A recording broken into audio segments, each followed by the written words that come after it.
नमस्कार दोस्तों। आज 17 सितंबर है और आज के द हिंदू में क्या और क्यों क्या पढ़ना था ये लेके मैं फिर से हाजिर हूँ।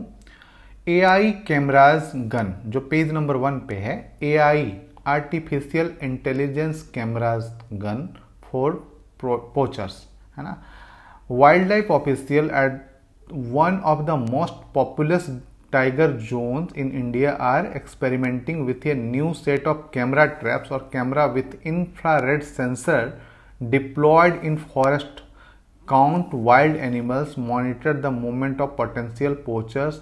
मतलब जो भी घुसपैठी हैं उनको देखने के लिए और काउंट करने के लिए एआई कैमरा लगाए गए हैं, है ना।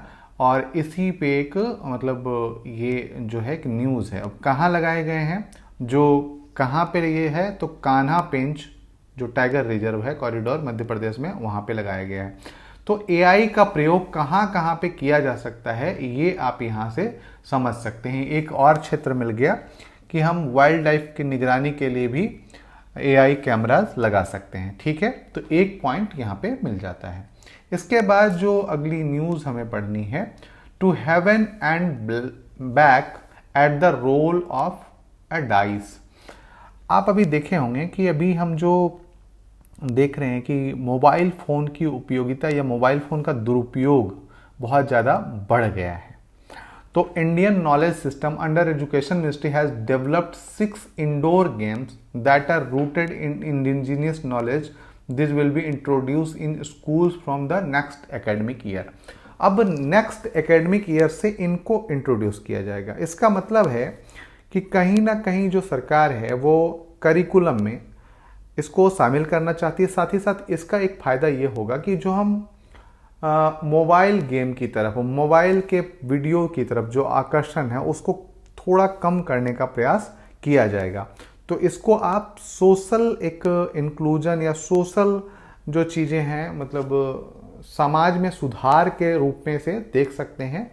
जो आज मोबाइल आप छोटे बच्चे से लेके बड़े तक को आप देखेंगे कि लोग एक दूसरे के पास हैं पर एक दूसरे का चेहरा भी नहीं देख रहे हैं। एक दूसरे वो मोबाइल फ़ोन पे घुसे हुए हैं, चाहे वो मूवी देख रहे हैं, चाहे वो रील देख रहे हैं, चाहे वो गेम खेल रहे हैं, चाहे कुछ भी कर रहे हैं, लेकिन वो अंदर घुसे हुए हैं मोबाइल फ़ोन को। इसको थोड़ा सा कम करने के लिए या इसको थोड़ा सा हटाने के लिए ऐसे प्रयोग किए जाते हैं। ठीक है, तो ये आपको पढ़ लेना है। इसके बाद जो हमें पढ़ना है वो है पेज नंबर 4 पे। पेज नंबर 4 पे चलते हैं।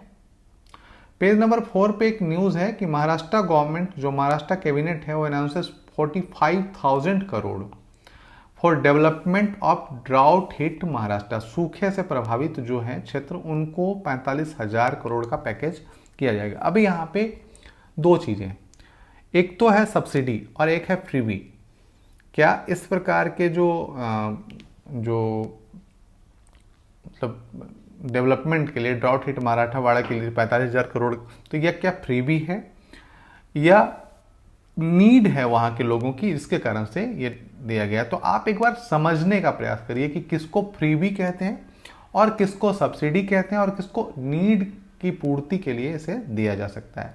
तो इसको आप एक बार थोड़ा सा ओवरव्यू करके देखेंगे। ठीक है, इसके बाद कुछ पेज नंबर 10 पे, पेज नंबर 10 पे आते हैं। और पेज नंबर 10 पे जो है, India Middle East EU corridor to have multiple routes but hurdle remain. अभी यहाँ पे देखिए कि जो मुंबई, ये जो एरिया है, ये मुंबई से कांडला से होके एक यहाँ पे मिडिल ईस्ट होके जो ये यहाँ से जाके एक तो ये सुएज नहर वाला रास्ता है, इसको छोड़ के सऊदी अरब, जॉर्डन होते हुए और फिर तुर्की होते हुए ये जाएगा। इसमें कई रूट्स हैं, मुंद्रा से हो सकता है, कांडला से हो सकता है, मुंबई से हो सकता है, और यहाँ पे भी आके फुजरिया से हो सकता है, दमम, रस अल खैर से हो सकता है। तो इस तरीके से कई रूट हैं। अंडर कंस्ट्रक्शन लाइन है, मिसिंग लाइन है, प्लेस नेम्स हैं और पोर्ट हैं, सी लिंक्स हैं, इस तरीके के कई हैं। और इसमें एक कई हर्डल्स भी हैं, कई बाधाएं भी हैं, और इसी पे एक पूरा का पूरा ओवरव्यू दिया गया है। तो आप इसको थोड़ा पढ़ लेंगे तो इसको समझ में आ जाएगा। साथ ही साथ दोस्तों, आप अपने ऑक्सफोर्ड स्कूल एटलस मैप आपके पास है तो उसे भी गौर से देखेंगे और इसको रेखांकित करेंगे। साथ ही साथ आप एक मैप बना लेंगे कि इसमें कौन कौन से देश आएंगे। यदि हम यूरोप तक जाते हैं तो इसमें कौन कौन से देश यूरोपीय यूनियन तक जाने में हमारे सामने आएंगे, तो ये आपको जरा देखना है, ठीक है।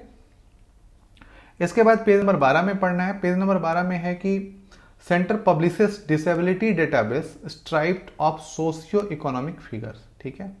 डिसेबिलिटी डेटाबेस एक पब्लिश करने की बात है। Ministry doubt quality of socio economic data collected, not many field of socio economic field, they were not mandatory से official earlier, the year parliamentary panel has raised doubt about the department ability to collect accurate population through UDID mechanism। UDID mechanism, UDID क्या है, तो unique disability ID है ना, UDID ये बनाया जाएगा।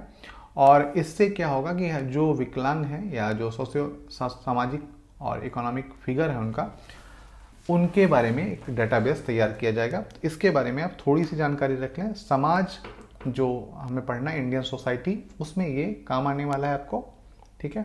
Indian society के क्वेश्चंस इससे यहाँ से बनेंगे, तो यहाँ पे आपको देख लेना है।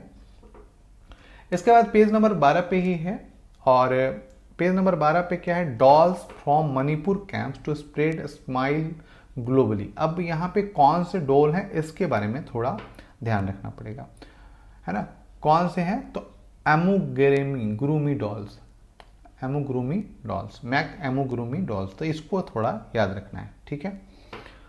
इसके बाद जो हमें पढ़ना है वो पेज नंबर 14 पे, पेज नंबर 14 पे चलते हैं। पेज नंबर 14 पे क्या है, साइंस का है ना। Over 75% of यूरियन bumble B species threatened, मतलब जो 75% बम्बल बी हैं, है ना, जिन्हें हम मधुमक्खी कह सकते हैं, और उसकी स्पीसीज जो हैं वो एक क्या हो रहा है, थ्रेटेंड है, मतलब नुकसान पहुंच रहा है उसको, बहुत ही उसमें हो रहा है, बहुत ही दिक्कतें हो रही हैं। तो इस पे आपको ये देखना है कि बम्बल बी किस तरीके से नुकसान पहुंचा रहे हैं, मतलब उनको किस प्रकार से नुकसान पहुंचा रहा है। क्या ये ग्लोबल वार्मिंग के कारण है, क्या ये चीज़ें जो है और कोई कारण है, तो इसके बारे में आपको एक बार देख लेना है। साथ ही साथ इसके बाद हमें जो देखना है, why Nipah virus outbreaks are occurring only in Kerala. Nipah virus Kerala में ही क्यों फैल रहा है, इसके बारे में थोड़ी बात की गई है। With fruit bats positive for Nipah virus, antibodies seen in other state, it is likely that Nipah virus infection and death many. तो इसको आपको थोड़ा सा देख लेना है। मैं फिर से बोलता हूँ कि सिर्फ आपको इस वायरस के बारे में देखना है, थोड़ी सी चीज़ें, बाकी कुछ नहीं देखेंगे तो भी चलेगा। इसके बाद है evasive nutritional support for TB patient, है ना। टीबी पेशेंट के लिए अंडर न्यूट्रिशनल लीडिंग, एक बात समझिए कि टीबी पेशेंट जब भी आपने देखा होगा, यदि आपने नहीं देखा है तो कभी कोशिश कीजिए कि टीबी पेशेंट को देखेंगे, वो बहुत सूख जाते हैं, है ना। जो उनकी जो बॉडी स्ट्रक्चर, उनका वजन जो है वो बहुत कम हो जाता है। यदि वो न्यूट्रिशन अच्छा मिले तो बहुत हद तक टीबी पे काबू पाया जा सकता है, बहुत जल्दी काबू पाया जा सकता है। तो इसी पे एक सपोर्ट की बात की जा रही है, योजना है निक्षय पोषण योजना, तो इसी पे बात की गई है, तो आप इसे देख सकते हैं। इसके बाद जो हमें पढ़ना है पेज नंबर 14 पे ही, solar power microflyers gather environmental data.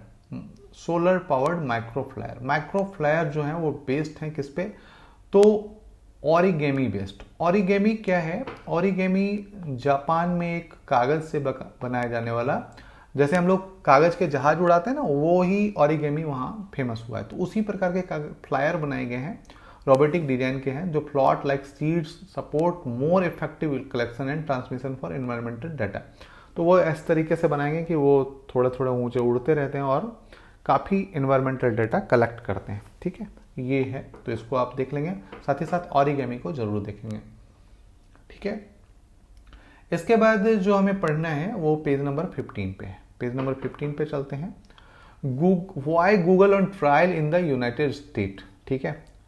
What are the allegation brought against the Silicon Valley giant Department of Justice. क्या इस पे मतलब लगा है, एलिगेशंस क्या हैं, इसी पे एक चीज़ें हैं और इसको क्यों कोर्ट में ले जाया गया है इसी पे बात की गई है। तो एक बार इसको देख सकते हैं। FAQ मतलब फ्रिक्वेंटली आस्क्ड क्वेश्चन होता है, तो उसको जो समस्याएं जो सप्ताह की होती हैं उसे यहाँ पे ले आया जाता है, तो आप इसे देख लेंगे। उसके बाद है how will middle east corridor impact trade, है ना। हमने जो India Middle east Europe economic corridor जो बनाया है वो किस प्रकार से व्यापार को प्रभावित करेगा, इसी पे एक चर्चा की गई। अभी हम लोगों ने देखा कि वहाँ पे मैनी रूट्स हैं और हर्डल्स भी बहुत ज़्यादा हैं।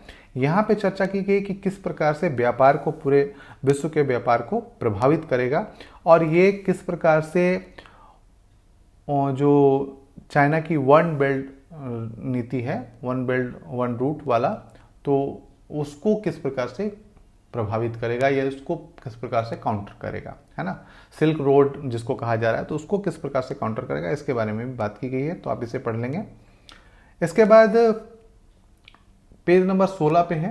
पेज नंबर 16 पे हमें देखना है कि winds of change in global governance, है ना, किस प्रकार से जो बदल रही है, वातावरण किस प्रकार से बदल रहा है, इसी पे बात की गई है। Winds of change from last year climate change conference in Egypt G20 summit, Delhi is a growing consensus among world power agenda of developing countries should be given top priority. तो उसी पे आपको एक चीज़ें दिख जाएंगी कि किस प्रकार जो ग्रुपिंग हो रही है या फिर जो ग्लोबल वार्मिंग या ग्लोबल बॉइलिंग है उस पर किस प्रकार काम किया जा रहा है, इसी पे एक थोड़ा वो है। इसके बाद जो हमें पढ़ना है वो पेज नंबर लास्ट पेज पे है, मतलब 17 नंबर पेज पे है। Beyond economies ranking per capita income must also rise. दोस्तों इसका पहले मैं इसका डिस्कस करूं, आपको एक बात कहना चाहता हूं। यदि आपने पहली बार इस उस पे आए हैं चैनल पे, तो प्लीज़ सब्सक्राइब कर लें, लाइक करें, कमेंट करें। बियॉन्ड इकोनॉमीज रैंकिंग, है ना, इकोनॉमी रैंकिंग कुछ भी हो, मान लीजिए रैंकिंग 5 नंबर पे पहुंच गया है भारत, ठीक है, रैंकिंग में 5 नंबर पे पहुंच गया है, पर कैपिटा इनकम जो है वो बढ़ना चाहिए। यहाँ पे पर कैपिटा इनकम का मतलब है कि GDP तो हमारी बढ़ गई, बहुत बढ़ गया, लेकिन जो इकोनॉमी रैंकिंग बहुत बढ़ गई, लेकिन इकोनॉमी रैंकिंग बढ़ने के साथ साथ हमारा पर कैपिटा इनकम अभी हमारा बहुत पीछे है, हम चीन से बहुत पीछे हैं, तो हमारा मतलब 6 गुना तक पीछे हैं, तो हमारा पर कैपिटा इनकम भी बढ़ना चाहिए, ठीक है।